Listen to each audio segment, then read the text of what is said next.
नमस्कार, मैं हूँ संतोष पाठक और एक बार फिर से आपका स्वागत करता हूँ अपने यूट्यूब प्लेटफ़ॉर्म पर।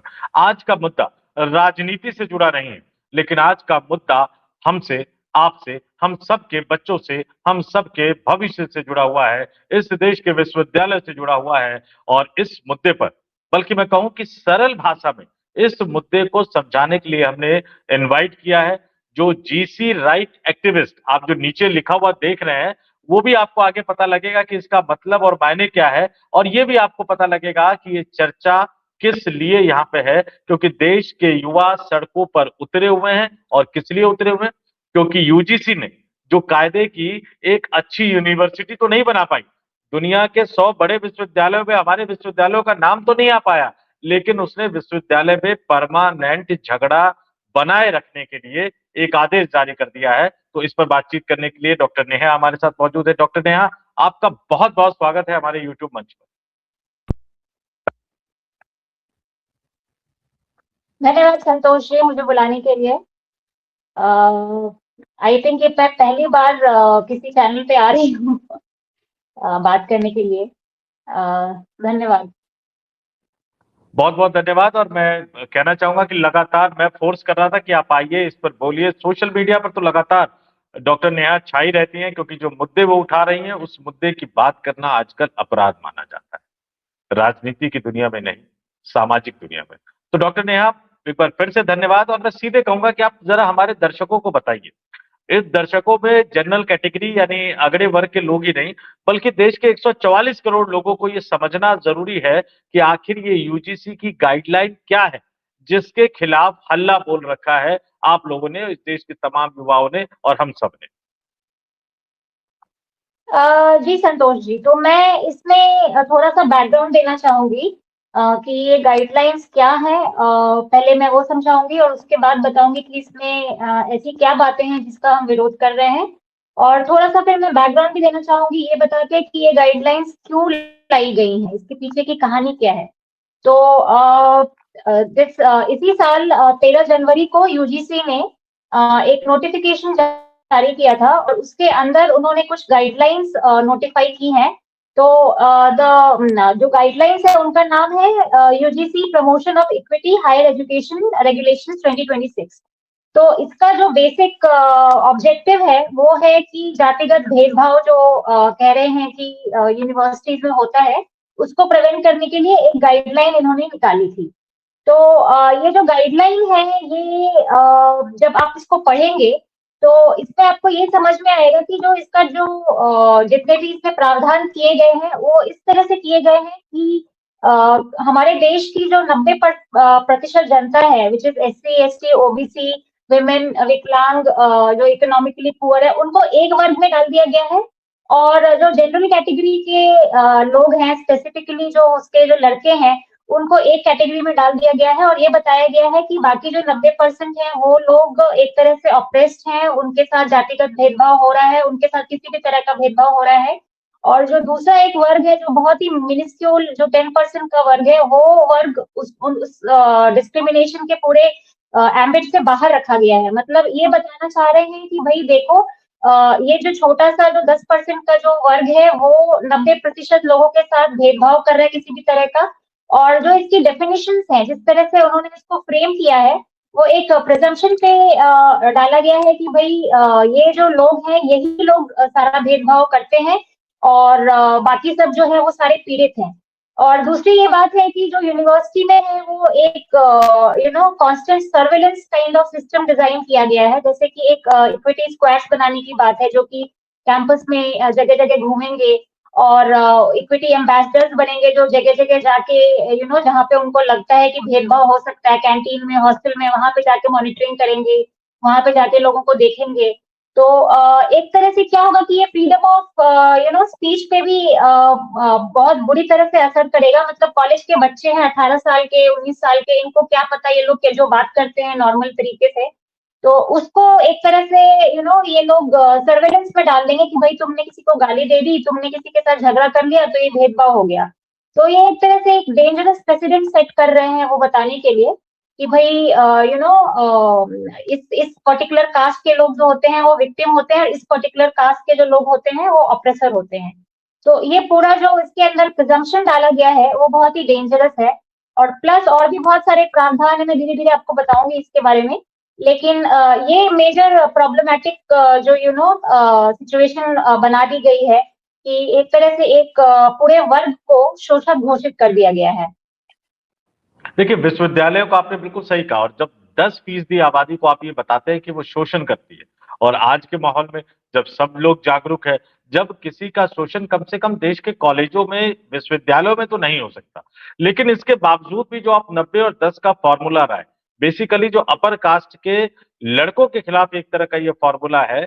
इस देश के विकास में तमाम जाति, धर्म, संप्रदाय के लोगों का अपना योगदान है, लेकिन इस देश की एक बड़ी आबादी, मैं उस 10% को 15 और 20% तक भी ले जा सकता हूं, कि इस देश की एक बड़ी आबादी को ये बताया जा रहा है, ये एहसास कराया जा रहा है कि अब आपको बराबरी का हक नहीं मिलेगा, अब आप विश्वविद्यालय में पढ़ नहीं सकते, नौकरियां पहले ही कम हो गई है, अब शिक्षा लेने के अवसर भी एक तरह से कम किए जा रहे हैं। सीधे सीधे आपका ये कहना है इसमें?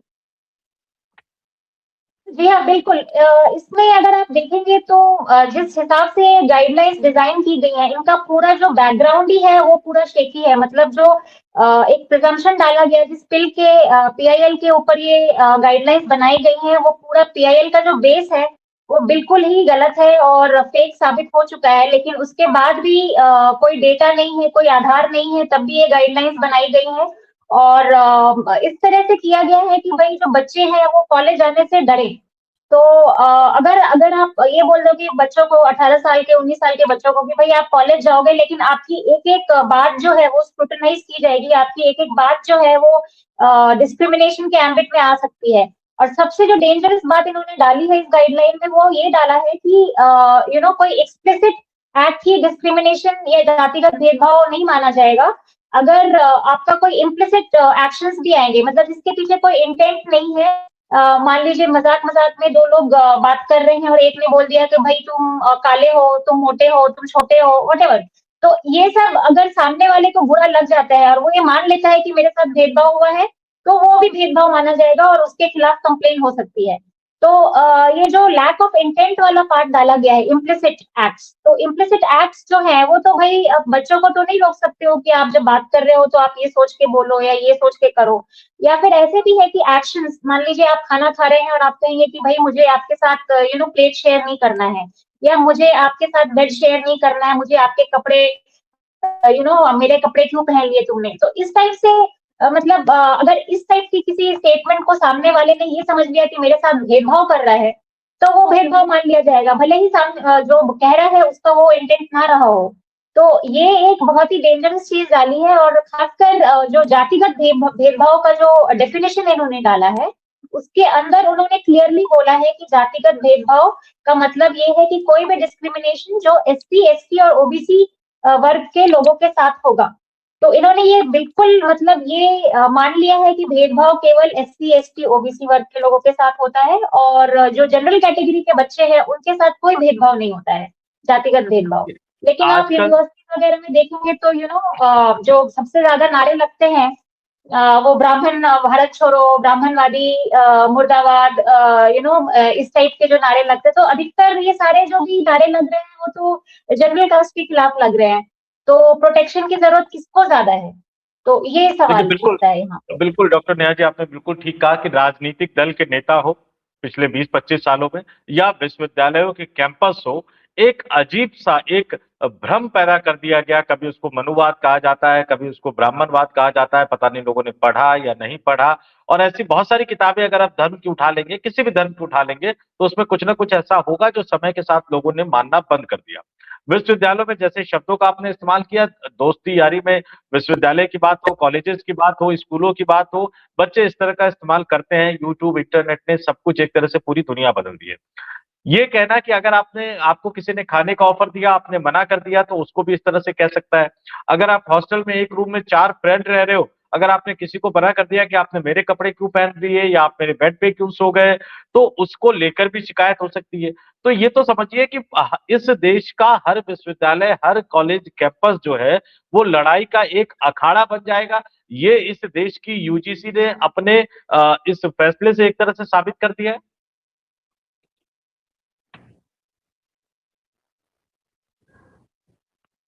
जी हाँ, बिल्कुल। और मैं थोड़ा-सा बैकग्राउंड भी देना चाहूँगी कि ये जो गाइडलाइंस बनाई गई थी, वो गाइडलाइंस क्यों आई हैं और इसके पीछे की कहानी क्या है। तो अगर आप जो ये कहानी सुनेंगे तो तभी आपको अंदाज़ा हो जाएगा कि जो मतलब जो डिज़ाइन किया गया है या इस गाइडलाइन की कोई ज़रूरत ही नहीं थी, और जो डिज़ाइन किया गया है वो बिल्कुल ही मैलिशियस इंटेंट के साथ किया गया है। मतलब ये जानबूझ के इस तरह की गाइडलाइंस बनाई गई हैं ताकि किसी एक वर्ग को निशाना बनाया जा सके।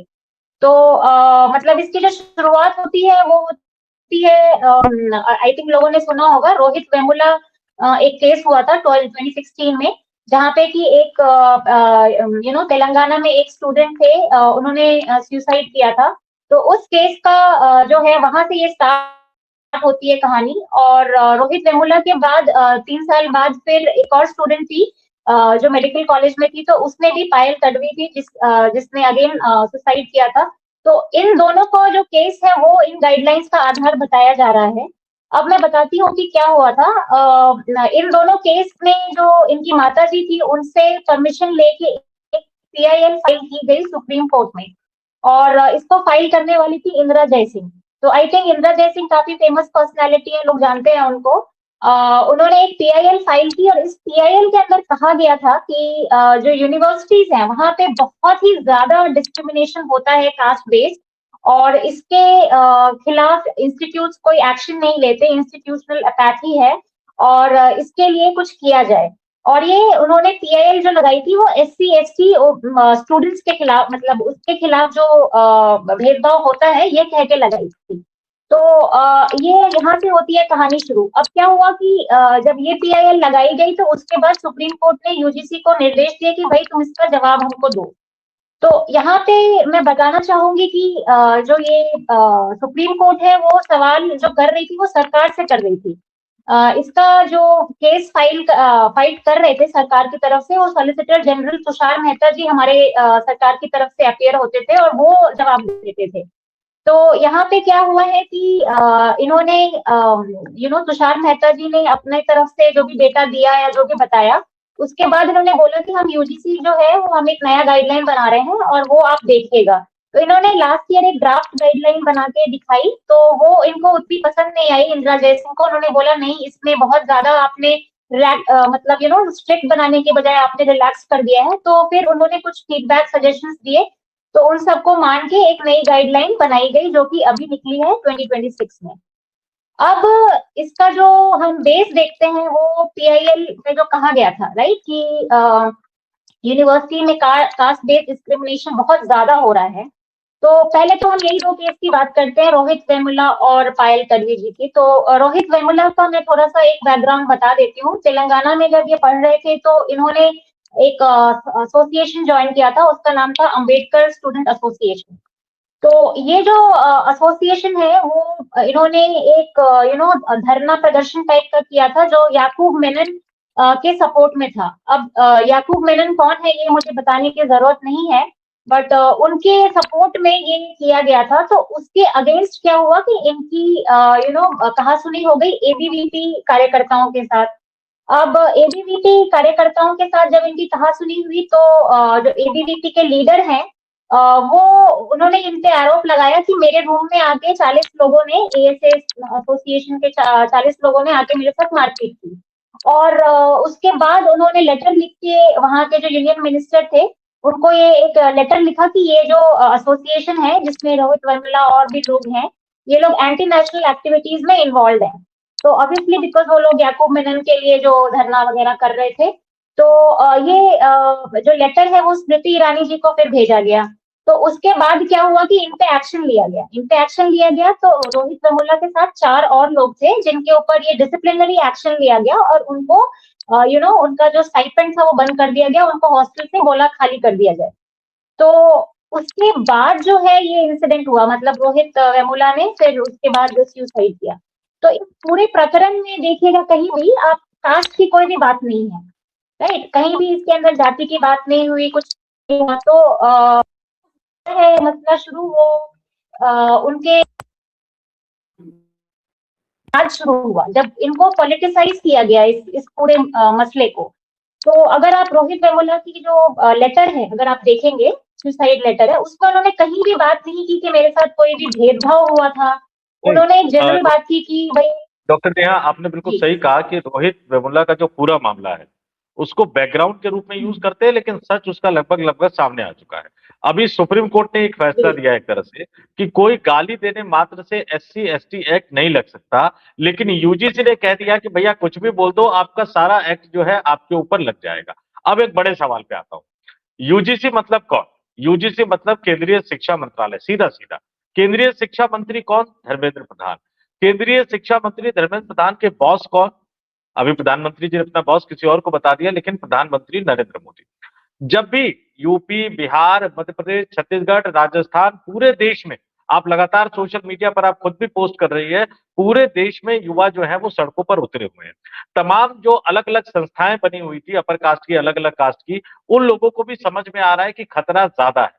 लेकिन ये समझ में अगर किसी को नहीं आ रहा है तो सत्तारूढ़ पार्टी यानी भारतीय जनता पार्टी के विधायक को, सांसद को, मंत्री को, डिप्टी सीएम को, चीफ मिनिस्टर को, एजुकेशन मिनिस्टर को और प्राइम मिनिस्टर नरेंद्र मोदी साहब को, जब आप इसको, इस मुद्दे को जब आप उठाते हैं तो हमें, आपको सबको एक ट्रोल आर्मी का सामना करना पड़ रहा है।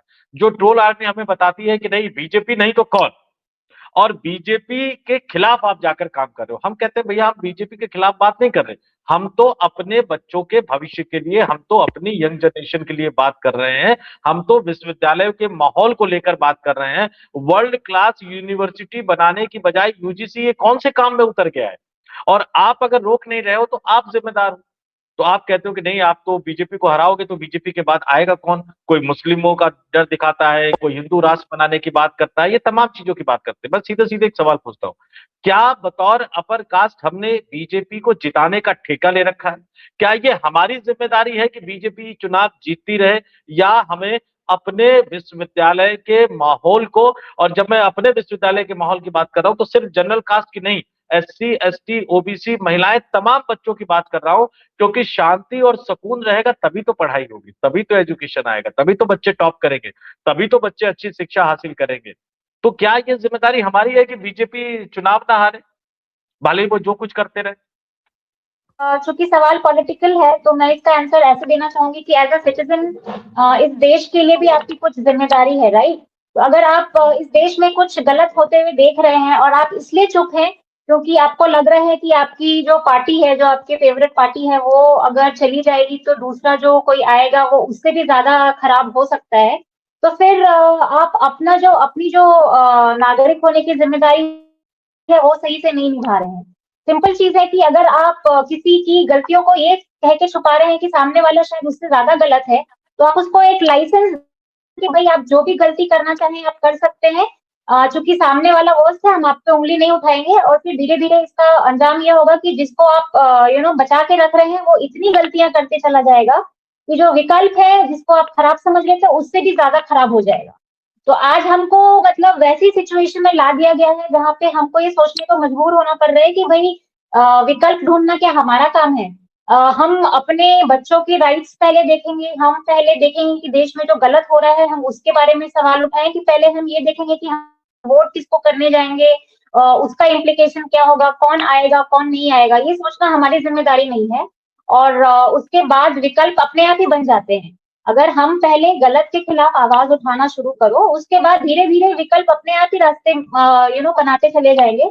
बट फिलहाल ये है कि जो गलत हो रहा है उसके खिलाफ तो आवाज उठाना है। उसके लिए हम ये नहीं कह सकते कि तुम मेरी फेवरेट पार्टी हो तो तुम्हारे लिए तुम्हारे खिलाफ हम नहीं बोलेंगे, क्योंकि आप ये सोचिए कि आप बलि का बकरा खुद बना रहे हैं, अपने बच्चों को खुद बना रहे हैं। तो इससे किसका फायदा हो रहा है? मतलब आप अगर किसी पार्टी को फेवर कर रहे हैं तो क्या आप अपने बच्चों का भविष्य सुधार रहे हैं? नहीं, आप उनके भविष्य के साथ खिलवाड़ कर रहे हैं। तो आपके लिए क्या जरूरी है? आपके बच्चों का भविष्य इंपॉर्टेंट है या फिर आपके लिए किसी पार्टी की फेथफुलनेस ज्यादा इंपॉर्टेंट है? ये हमको डिसाइड करने का वक्त आई थिंक आ गया है अभी। नहीं, और तमाम लोग जो आपके सोशल मीडिया अकाउंट पे भी जाएंगे, जिस तरह से आप शेयर कर रहे हैं, आपने अमित मालवीय को भी एक सलाह दी है उनकी ट्रोल आर्मी को लेकर। तो वो सलाह देने की नौबत क्यों आई? क्योंकि एक पूरा का पूरा राजनीतिक दल का इकोसिस्टम अपर कास्ट के युवाओं को, जो अपने अधिकारों के लिए लड़ रहे हैं, अपने अधिकारों के लिए सड़क पर उतर रहे हैं, प्रोटेस्ट कर रहे हैं, सोशल मीडिया पर लिख रहे हैं, मेल से भेज रहे हैं, पत्र लिख रहे हैं, वो डेमोक्रेटिक प्रोसेस का ही यूज कर रहे हैं।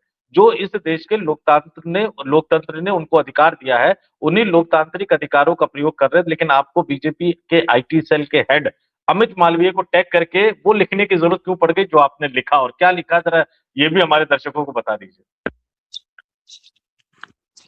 मैंने तो ये लिखा है कि आपके जो आईटी सेल के लोग हैं वो ऐसे जो पोस्ट कर रहे हैं उससे धीरे धीरे आपके जो फॉलोअर काउंट्स है जो आपके पार्टी के जो पहले फेवर करते थे उनका सपोर्ट करते थे, धीरे धीरे आपके पार्टी के आईटी सेल के पोस्ट की वजह से ही वो घटते चले जाएंगे। और धीरे धीरे क्या होगा कि आपकी आईटी सेल खुद ही जिम्मेदार होगी, आपके घटते हुए लोकप्रियता के का कारण बनेगी बेसिकली। तो मैंने इसीलिए अमित मालवीय जी को टैग किया था और कहा था कि आप इनको संभालिए और कहिए कि इस टाइप के पोस्ट ना किया करें जहाँ पे कि वो खुद अपने वोटर्स का मजाक उड़ा रहे हैं। बेसिकली वो ये कह रहे हैं कि तुम्हारे वोट से हमको कोई फर्क नहीं पड़ता, तुमको जो करना है कर लो। तो इस टाइप के अगर आप ट्वीट करेंगे तो ऑब्वियसली कोई भी, मतलब अगर आपको वोट करता भी रहा होगा तो वो बिल्कुल नहीं करेगा, क्योंकि अगर आप उसको इतना नीचा दिखाएंगे तो फिर भाई वोट तो सबको एक ही देना होता है ना भाई। जो आईटी सेल का बंदा बैठा है वो भी एक ही वोट करेगा, और जो यहाँ पे कम फॉलोअर काउंट लेके जो बैठे हुए हैं वो भी एक ही वोट करेंगे, तो सबका वोट उतना ही महत्वपूर्ण है। लेकिन आपके आईटी सेल वाले जो है खुद अपने पाँव पे कुल्हाड़ी मार रहे हैं, मेरा तो ये मैसेज था उनके लिए। और दूसरी बात कि लोग जो युवा सड़कों पर उतर रहे हैं, चिट्ठियां, ईमेल, आपको क्या लगता है कि किस तरीके को अपनाना चाहिए जिससे वाकई सरकार पर प्रेशर पड़े और इस मामले को वापस लिया जाए? क्योंकि मामला अब इतना ज्यादा आगे बढ़ गया है कि सरकार के स्तर पर ही वापस लिया जाएगा, क्योंकि यूजीसी तो हट ठान कर बैठा हुआ है। क्या करना चाहिए युवाओं को? जी हाँ, मेरे हिसाब से देखिए, हमने तो ये सोचा था कि हम इसको डेमोक्रेटिकली इसको अपोज करेंगे। पहले तो वीडीसी के वेबसाइट है, वहां पे फीडबैक का एक सेक्शन होता है, उनको कांटेक्ट भी कर सकते हैं। और यूजीसी के अलावा जो मिनिस्ट्री ऑफ एजुकेशन है तो उनके भी कांटेक्ट डिटेल्स होते हैं। साथ में धर्मेंद्र प्रधान जी हैं जो एजुकेशन मिनिस्टर है, उनको तो हमने एक ईमेल मुहिम चलाई थी जहां पे कि हमने लोगों से कहा था कि आप जो है इनको ईमेल करिए और इनको अपने सारे जो भी जितने भी आपके जो आपको दिख रहा है कि इसके अंदर हो सकती है वो सारा एक लिस्ट डाउन करके आप उनको मेल भेजिए कि ये गाइडलाइंस वापस लें।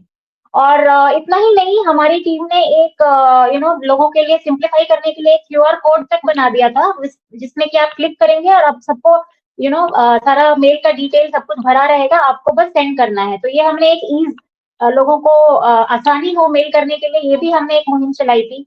तो ये तो हो गया आपका ऑनलाइन जो हम कर सकते थे। उसके अलावा हम सोशल मीडिया पे एक्स पे, हम इंस्टाग्राम पे, फेसबुक पे हम चाह रहे हैं कि जितने भी लोग कलेक्ट हो सके सबको अपने टीम में लाके अवेयरनेस फैलाएं।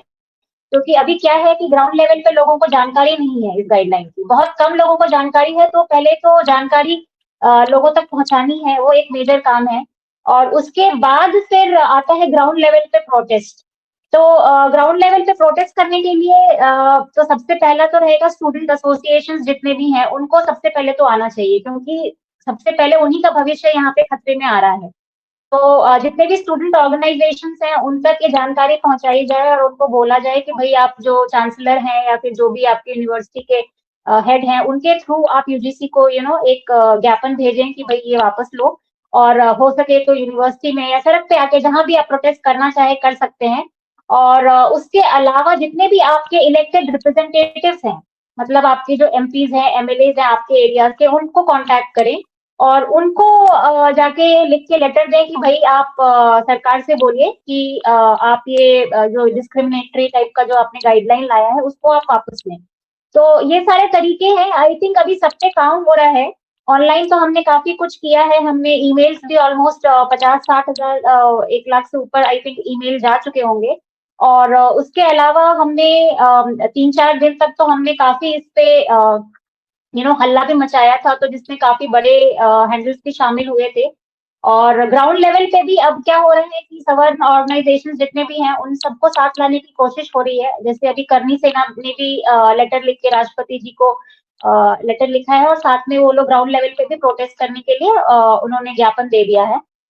उसी तरह से हम बाकी ऑर्गेनाइजेशन के साथ भी कोऑर्डिनेट कर रहे हैं। तो ग्राउंड लेवल पे उसका विरोध होना ज्यादा जरूरी है, क्योंकि उसके बिना तो सरकार सुनती नहीं है। ऑनलाइन आप कितना भी कर लो, लेकिन जब तक जमीन पे उतर के आप कुछ करोगे नहीं, तब तक असर नहीं होगा। बिल्कुल नेहा जी, आपने बिल्कुल सही कहा। तो मैं देश के तमाम संगठनों से, चाहे वो अपर कास्ट के लिए काम कर रहे हो, चाहे वो छात्र संगठन हो, बल्कि दूसरे जाति समूह के भी तमाम संगठनों से मैं ये जरूर कहूंगा कि उसको पढ़े। और हम कह रहे हैं इसलिए ना माने, पढ़ के अगर उनका दिलो दिमाग ये कहे कि गलत हो रहा है तो उसका विरोध करे। और तमाम राजनीतिक दलों के सांसदों से, भारतीय जनता पार्टी समेत तमाम राजनीतिक दलों के सांसदों से भी कहूंगा कि इसको पढ़े, और अगर उनको लगता है कि गलत है तो विरोध करे। ध्यान रखें कि इस देश की राजनीतिक व्यवस्था, लोकतांत्रिक व्यवस्था में जनमत और जनहित में एक बड़ा फर्क होता है। और राजनेता, जो स्टेट्समैन कहा जाता है, वो उन्हीं को कहा जाता है जो जनमत के ऊपर जनहित को ज्यादा तवज्जो देते हैं। लम्हों ने खता की और सदियों ने सजा पाई, अगर इस तरह का करेंगे तो इस देश में एक बड़ी तरह की कुव्यवस्था पैदा हो जाएगी। जिन तमाम तरीकों का जिक्र डॉक्टर नेहा ने किया, आप उन तमाम तरीकों का इस्तेमाल कर सकते हैं। जुड़िए, इस पूरी मुहिम के साथ जुड़िए। और डॉक्टर नेहा जी, आपका हमारे साथ जुड़ने के लिए बहुत बहुत धन्यवाद। और जैसे जैसे ये मामला बढ़ता जाएगा, अगर अगले 10-15 दिनों में सरकार ने इसको वापस नहीं लिया, तो फिर हम नए डेवलपमेंट के साथ अपने दर्शकों के साथ जुड़ेंगे। फिलहाल तो आपका हमारे साथ जुड़ने के लिए और बहुत ही सरल शब्दों में हमारे दर्शकों को यूजीसी की इस गाइडलाइन के असली तथ्य और कड़वे सच को बताने के लिए आपका बहुत बहुत धन्यवाद। और यहाँ पे अपने तमाम दर्शकों से मैं फिर कहूंगा कि आप जो महसूस कर रहे हैं, आप जो सोच रहे हैं, उसको कमेंट करके जरूर बताइए। अपने विचारों से हमें अवगत जरूर कराइए। और मैं फिर कहूंगा, सहमति और असहमति ये लोकतंत्र की खूबसूरती है। तो आप हमसे सहमत हो या हमसे असहमत हो, दोनों ही टिप्पणियों का स्वागत है, अगर वो सभ्य भाषा में की जाए। यानी विरोध जताने का भी अपना एक तरीका होता है। तो अपनी सभ्यता जरूर दिखाए और सभ्य भाषा में हम तक अपनी टिप्पणियां जरूर पहुंचाए। बहुत बहुत धन्यवाद, आभार और नमस्कार।